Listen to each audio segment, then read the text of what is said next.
Hi guys, हम पढ़ रहे थे कोऑर्डिनेशन कंपाउंड।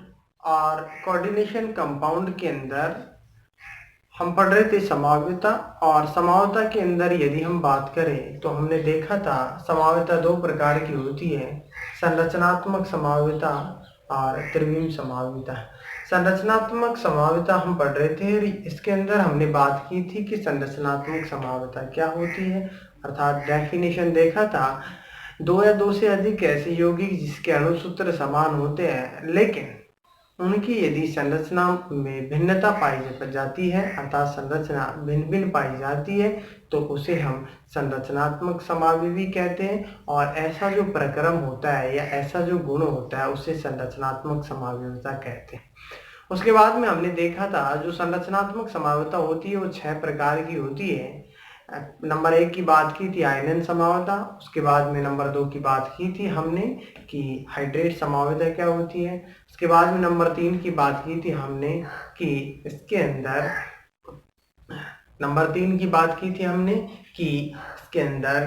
कि बंधक समावयवता क्या होती है।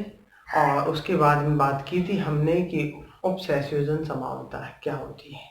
आज हम बात करेंगे यहाँ पर कि लिगेंड समावयवता क्या होती है, लिगेंड समावयवता की चर्चा करते हैं। देखो, नंबर 5 की हम बात कर रहे हैं, लिगेंड समावयवता क्या होती है इसकी हम चर्चा करेंगे। नंबर 5, लिगेंड आइसोमरिक लिगेंड समावयवता। देखो, यदि हम लिगेंड समावयवता की चर्चा करें तो इसके अंदर डेफिनेशन की बात करें तो वे उपसंयोजक यौगिक जिनके अणुसूत्र तो क्या हो समान, लेकिन लिगेंड स्वयं समावयवता प्रदर्शित करता है तो उसे हम कहते हैं लिगेंड समावयवता। अर्थात इसके अंदर जो लिगेंड होता है वो स्वयं समावयवता प्रदर्शित करता है, लिगेंड द्वारा समावयवता प्रदर्शित की जाती है, अर्थात उसकी जो पोजीशन होती है वो चेंज होती है। यहाँ पर अणुसूत्र समान होता है लेकिन लिगेंड द्वारा केवल क्या प्रदर्शित किया जाता है, समावयवता प्रदर्शित की जाती है। अर्थात हम डेफिनेशन लिख सकते हैं, वे उपसंयोजक यौगिक वे अपसह संयोजक यौगिक जिनके अणुसूत्र समान हो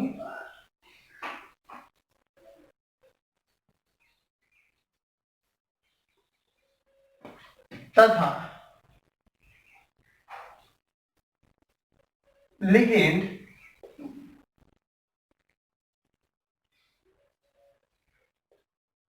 स्वयं लिगेंड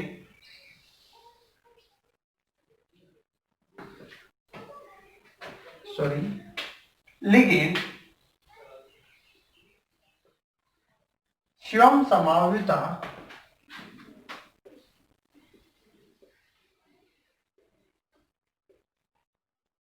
प्रदर्शित करता हो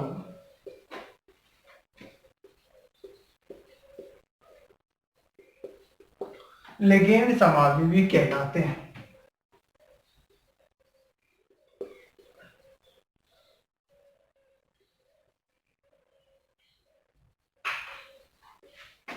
लिगेंड समावयवी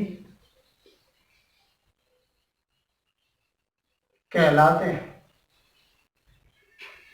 देखो, फॉर एग्जांपल की बात करते हैं।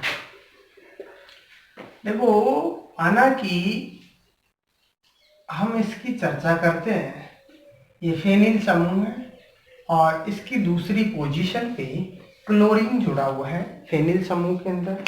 अब देखो, इसके अंदर नंबर 1, 2, 3, 4, 5, 6 इसकी नंबरिंग करते हैं तो दूसरी पोजीशन पे क्या है, क्लोरीन है।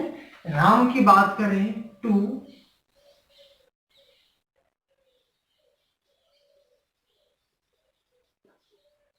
2 क्लोरोफेनिल अर्थात 2 क्लोरोफेनिल के अंदर यदि हम चर्चा करें तो ये जो क्लोरीन है दूसरी पोजीशन पे जुड़ा हुआ है। अभी समावता कैसे प्रदर्शित करेगा? एक तो कंपाउंड ये है, अब समावता प्रदर्शित करता है तो इसके अंदर देखो लिगेंड क्या है? क्लोरीन है। क्लोरीन क्या है यहाँ पर? लिगेंड। अब ये शुभ समावता प्रदर्शित करेगा अर्थात इसकी पोजीशन क्या हो जाएगी? चेंज हो जाएगी। अर्थात हम यहां पर देखें फेनिल समूह और क्लोरीन कौन सी पोजीशन पे आ जाता है? तीसरी पोजीशन पे आ जाता है। ये तीसरी पोजीशन पे क्या आ गया? क्लोरीन आ गया। इसे हम क्या कहेंगे? 3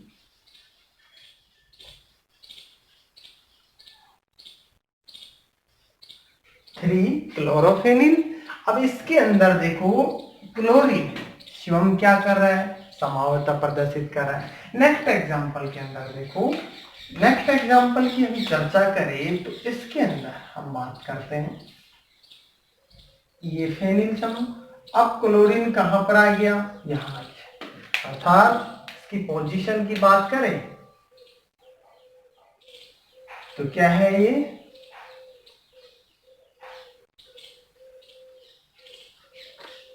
फॉर क्लोरोफेनिल।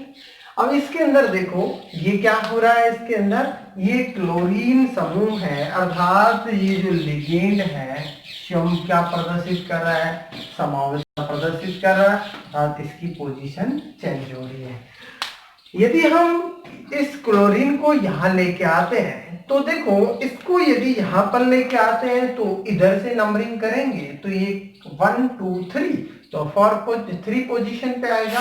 तो ये नंबरिंग हम पहले से कर चुके हैं कि 3 पोजीशन के अंदर कि इसकी क्या पाई जाए अर्थात इसके अंदर अर्थात अब देखो हम इनके अंदर ये एग्जाम्पल की बात करते हैं इनकी कि किस प्रकार से ये इनको एग्जाम्पल के अंदर शो करेंगे। जैसे क्रोमियम है और NH3 कितने हैं? 5 NH3 है और C6H4 और ये इसके साथ में क्लोरीन जुड़ा हुआ है। क्लोरीन की पोजीशन है दूसरे नंबर पे। इसके साथ ही फेनिल समूह के साथ में क्लोरीन जुड़ा हुआ है, वो क्लोरीन दूसरी पोजीशन पे जुड़ा हुआ है। तो ये इसके अंदर हम देखें तो ये एग्जाम्पल है और साथ ही साथ क्या है? Cl3। तो इसके अंदर हमने देखा है ये जो कॉम्प्लेक्स कंपाउंड है इस कॉम्प्लेक्स कंपाउंड के अंदर जो क्लोरीन समूह है वो कौन सी पोजीशन पे है? दूसरी पोजीशन पे है फेनिल समूह के अंदर। देखो इस प्रकार से। नेक्स्ट देखो यदि ये समावता प्रदर्शित करेगा तो देखो इस प्रकार से समावता प्रदर्शित करेगा C6H4 और ये क्लोरीन। अब इसकी पोजीशन की बात करते हैं तो कौन सी पोजीशन आएगी इसकी? तीसरी पोजीशन पे क्या पाया जा रहा है?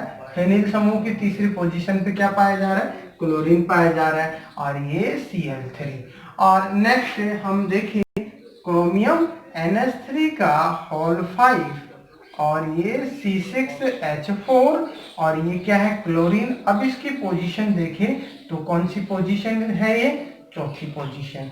तो अब यहाँ पर हम चर्चा करते हैं। देखो यहाँ पर हम देखें कि इसके अंदर देखो इसकी स्थिति है वो क्लोरीन की पोजीशन सेकंड है, यहाँ थर्ड है और यहाँ क्या है? फोर्थ है। तो अणुसूत्र तो क्या है? यौगिक का समान है, लेकिन इसके जो लिगेंड है लिगेंड क्या कर रहा है? स्वयं समावता प्रदर्शित कर रहा है। तो ऐसे जो यौगिक होते हैं उन्हें हम क्या कहते हैं? लिगेंड समावयवी कहते हैं। इस प्रकार से जो समावता प्रदर्शित करते हैं उन्हें हम लिगेंड समावयवी कहते हैं। ये हमने देखा है लिगेंड समावता क्या होती है। हम नेक्स्ट क्लास के अंदर बात करते हैं कि इसके अंदर उपसहसंयोजन स्थिति जो समावता होती है वो क्या होती है। नेक्स्ट क्लास में चर्चा करते हैं। Thank you.